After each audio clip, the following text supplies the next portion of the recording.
Hey everyone, welcome back to another video. If you've been following this video series or you are enrolled in this course for AIN3701, this tuition course that I've got running, you'd know that this is part of a video series and we're focusing on learning unit 1 in this one. And today's video is going to be looking at the pillars of computational thinking.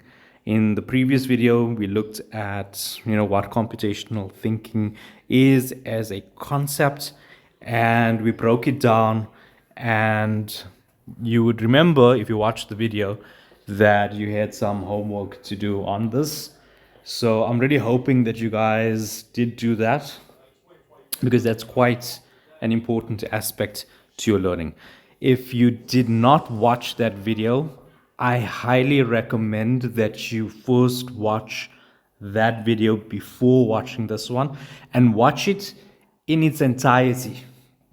Okay, it doesn't help to be skipping videos throughout this video series or the course, because at the end of the day, you want to ensure that your foundation is built properly.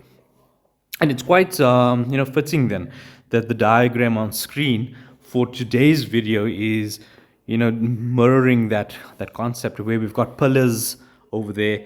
And you can imagine if one of those pillars were missing in your studying, obviously your foundation is not as strong as it needs to be, and that's just going to impact everything that you build on it. And then you're going to have to come back to all of this again anyway, right? So you're not really saving time by doing it twice, right? And when you do it the second time, you're going to have to do it properly anyway. So rather do it properly the first time, go through the videos and work through them in detail, and watch them more than one time until you really understand the concept. And how do you know when you can understand the concept? When you can explain it to someone else. That's when you know. Okay, if you are watching this video on YouTube, then please make sure that you are subscribed to my YouTube channel.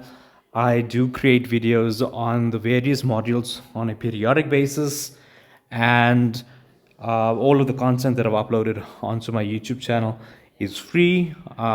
So it's really for your benefit. So if you are looking for resources to help you with your studies, which I can imagine most students are, and definitely with this module, resources are but scarce. So make sure that you are subscribed so that you have access to all of this and that you don't miss an upload. Okay. But on to today's video and the lesson for today. And the focus is going to be on the pillars of computational thinking. Okay. So in the previous video, we looked at what computational thinking was, and just to go through the definition, we said that it's a process of identifying a clear, defined step-by-step solution to a complex problem. And we went into a lot more detail as to what that entails. Okay? In a nutshell, computational thinking is just identifying a problem and then implementing a step-by-step solution to resolve that problem, right? Or a step-by-step process to solve that problem. Okay, so anything that involves a process would technically be linked to computational thinking in some way or form. Okay, and I'll give an example of a budgeting process, but really we can apply this to so many things, and one of your homework activities was to be identifying all of this. Okay, so now getting into the pillars of computational thinking again, we're going to look at the first one, right? So again, bite size defines these four, right? But for this video, we're going to focus on the first pillar, right?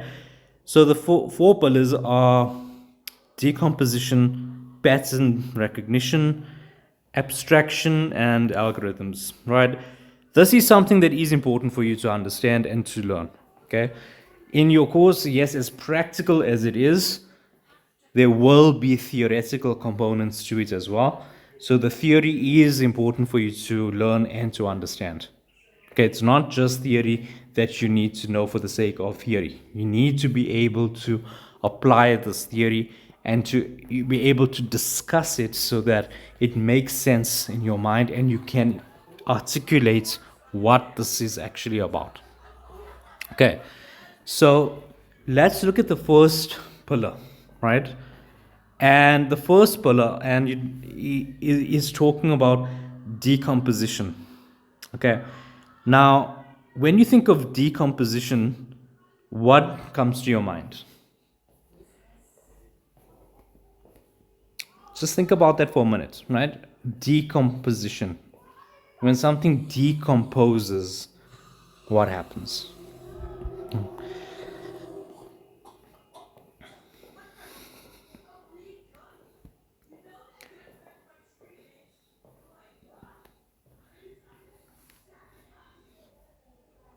Okay, so I think that you would have had enough time to ponder over that.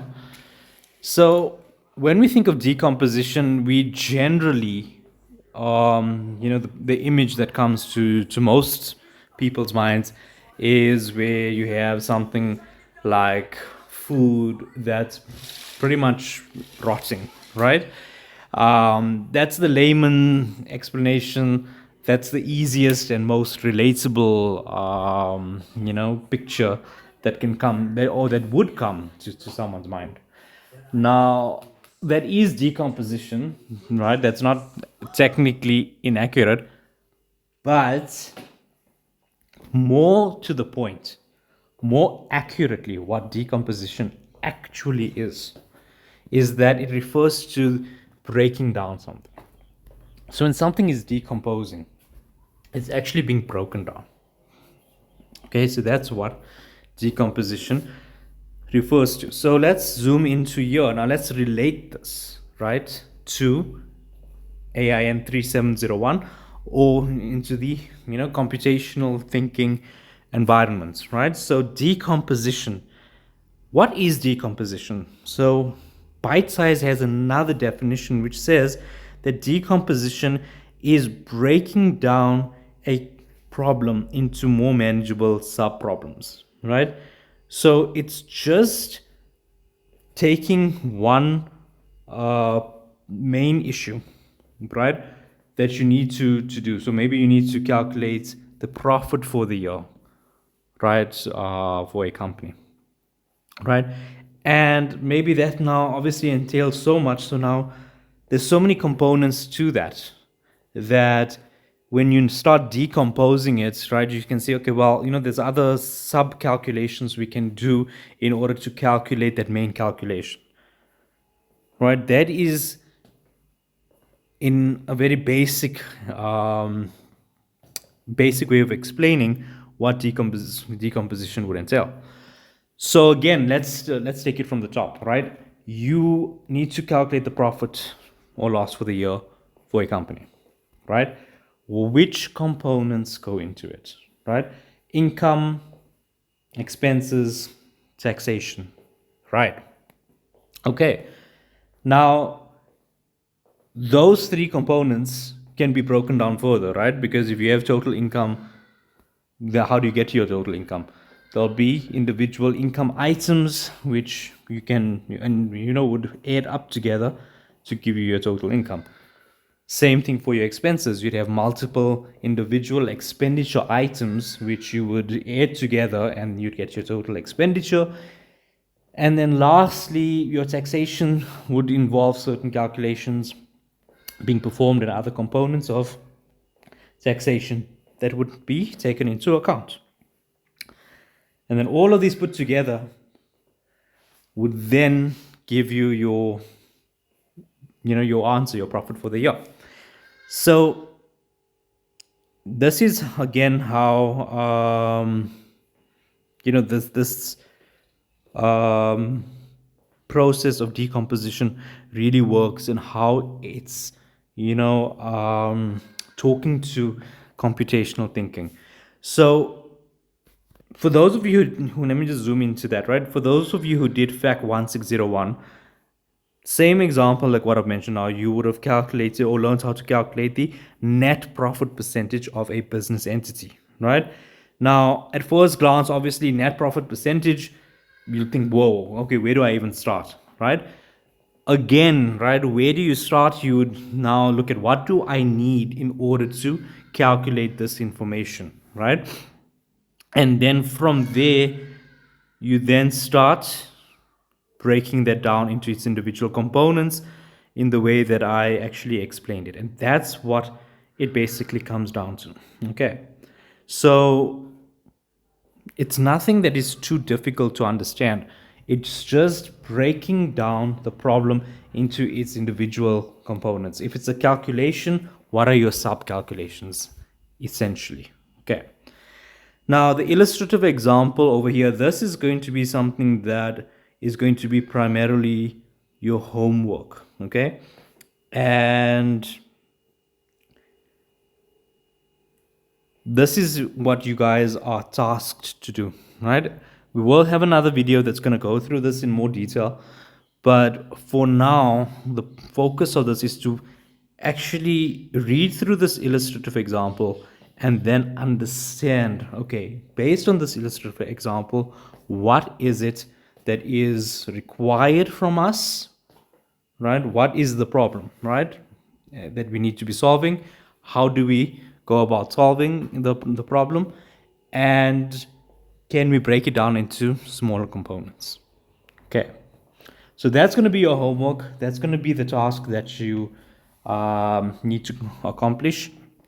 For those of you who are registered in the course, obviously we would be doing this, and there would be more detailed videos on this that would be done. If you are watching this on YouTube though, please by all means do the example and type in the comments. For some of these examples, I will be uploading illustrative class videos, just to take you through the process. So for some of the examples, obviously, I will work through these with you guys so that you guys can get a better understanding of the whole process and get the hang of it. So, but obviously it wouldn't be every single example on the course, because that would be something specifically reserved for students who have enrolled. I think that goes without saying. But for some of the more introductory examples, definitely will create some material for you guys. So those of you who are unable to attend classes for whatever reason, at least then you guys do have some support. But what I will ask you guys is that you at least then comment, if you are watching this on YouTube, at least comment, put your answer in the comments, say how you came to that. So then I can always then reply and say, okay, well, whether you're on the right track or not. So that is it for this video. And this is the first video on pillar 1. Okay. You have your homework, the assignment, that what you need to do, and work through that. In the next video, we will look at the next pillar of computational thinking. So please make sure that you keep an eye out for those. If you are watching this on YouTube, please make sure that you have subscribed to the channel and that you've clicked the bell icon so that you will be notified when I do upload a new video. I do this periodically, so make sure that you keep an eye out for that. Right. But until then, all the best with your studies, and I will see you guys again in the next video.